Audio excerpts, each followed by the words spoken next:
வணக்கம் நண்பர்களே. நைட்டு சாப்பாட்டிற்காக மாவு பிசைந்தவாறே பஸ்ஸில் நடந்ததையெல்லாம் நினச்சி பார்த்துட்டு இருந்தாங்க தமயந்தி.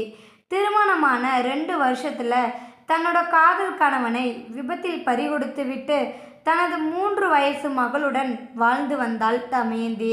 சாயந்தரம் பள்ளி முடிந்து பஸ்ஸில் வரும்போது அவளுக்கு தெரிந்த அக்கா ஒருவர், "தமயந்தி, நல்லா இருக்கியா? மகா எப்படி இருக்கா?" என கேட்டவர் சற்று நிறுத்தி, "சொல்கிறேன்னு தப்பாக எடுத்துக்காத.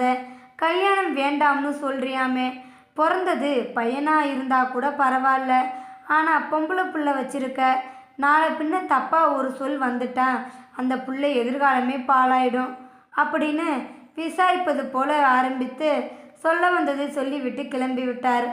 அந்த யோசனையிலிருந்து மீண்டு தன் வேலைகளை முடித்து குழந்தையை தூங்க வைத்தவள் இதை நினைத்தவாறே தூங்கி போனாள்.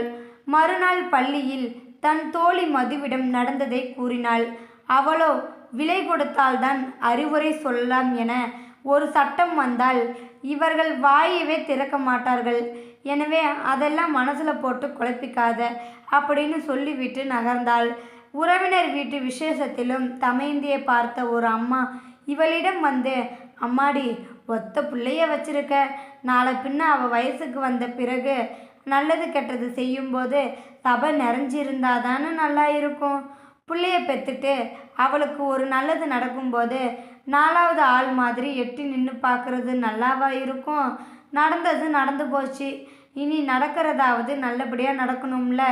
அதனால் உன் மகளுக்காவது நீ ஒரு கல்யாணம் பண்ணிக்க" என அவங்களும் சொல்லிவிட்டு அடுத்தவங்ககிட்ட பேச தொடங்கிவிட்டார். அதற்கு மேலும் அங்கே இருக்க பிடிக்காமல் வீடு வந்துட்டாள் தமயந்தி. வீட்டுக்கு வந்தவுடன் நிறைய யோசனைகள் வரிசை கட்டி நின்றன. மனமுறிவு அல்லது கணவனை இழந்த பெண்களுக்கு பெண்களின் அறிவுரைகளை கேட்பதற்கு தான் பிடிக்காது. ஆனால் ஒரு சில ஆண்களை பார்த்தாலே பிடிக்காது. தனியாக இருக்கும் பெண்களை ஒரு சில ஆண்கள் பார்க்கும் பார்வையே வக்ரமாக இருக்கும்.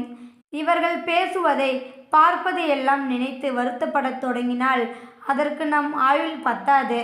திருமணமானால் மட்டும் பேச மாட்டார்களா என்ன? புள்ள பிறந்த பிறகும் இன்னொரு திருமணம் தேவையா என அப்போதும் பேசத்தான் போகின்றனர். என் மகளை நல்லபடியாக வளர்த்து ஆளாக்குவதை விட்டுட்டு இவர்களின் எண்ணங்களுக்கு அவளையும் அடிமையாக்கி விடக்கூடாது. கணவன் இல்லாத பெண் தவறானவளாக தான் தெரியும் என்கிற எண்ணம் கொண்டவர்களின் பேசி புரிய வைக்க முடியாது.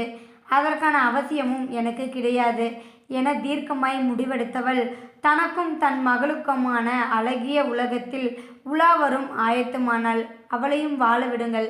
கணவனை இழந்த பெண்ணிடம் போயிட்டு இந்த மாதிரி கல்யாணம் பண்ணிக்கோன்னு சொல்லி அவங்கள கஷ்டப்படுத்தாதீங்க. அவங்களும் ஒரு பெண்ணு தானே. அவங்களுக்கு இந்த மாதிரிலாம் பேசினா அவங்களுக்கு எவ்வளோ கஷ்டமாக இருக்கும். இந்த வீடியோவில் கருத்து உங்களுக்கு கண்டிப்பாக பிடிச்சிருக்கும்னு நினைக்கிறேன். பிடிச்சிருந்தா லைக் பண்ணுங்கள், ஷேர் பண்ணுங்கள், கமெண்ட் பண்ணுங்கள், மறக்காமல் சப்ஸ்கிரைப் பண்ணுங்கள். தேங்க்யூ ஃபார் வாட்சிங்.